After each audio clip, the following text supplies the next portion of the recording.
So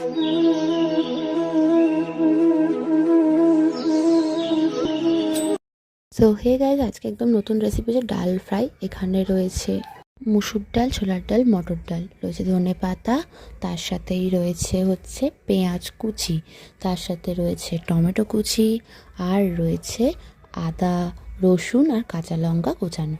তো দেখতেই পাচ্ছ এটা একদম সম্পূর্ণ নতুন রান্না, তোমাদের জন্য একটা ইউনিক রান্না নিয়ে এসেছি। খুব ভালো লাগে, পরোটা রুটি যা দিয়েই বলো, খেতে অসাধারণ। তো দেখতেই পাচ্ছ এখানে সবার প্রথমেই দিয়ে দেওয়া হলো কড়াইতে সর্ষের তেল, তার সাথেই দিয়ে দেওয়া হলো সামান্য পরিমাণ বাটার। হ্যাঁ, বাটারটা তোমরা দিতেও পারো, স্কিপও করতে পারো। তারপর দিয়ে দেওয়া হলো গোটা শুকনো লঙ্কা চিড়ে। তো দেখতেই পাচ্ছ ফোড়ন তো কিছু না কিছু একটা দিতেই হবে, তো এখানে শুকনো লঙ্কা দেওয়া হলো। তারপর দিয়ে দেওয়া হলো কাঁচা লঙ্কা, আদা, রসুন একসাথে কোচানোটা। তো এখানে ডালটা ওখানে সেদ্ধ করে একদম রাখাই ছিল। তো তোমাদের আশা করি এই ভিডিওটা ভালো লাগবে। তো তোমরা অবশ্যই ভিডিওটাকে লাইক, কমেন্ট, শেয়ার, চ্যানেলটাকে অবশ্যই সাবস্ক্রাইব করো। তো কথা বলতে বলতেই দিয়ে দেওয়া হলো তার মধ্যে পেঁয়াজ কুচি। তো এখানে খুব একটা বেশি বাটাবুটি দেওয়ার কিছু নেই, সব কুচানোই দিতে হবে।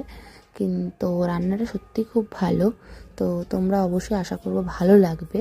তো এখানে তারপর দিয়ে দেওয়া হলো সামান্য পরিমাণ নুন। আমি বলেইছি যে আমরা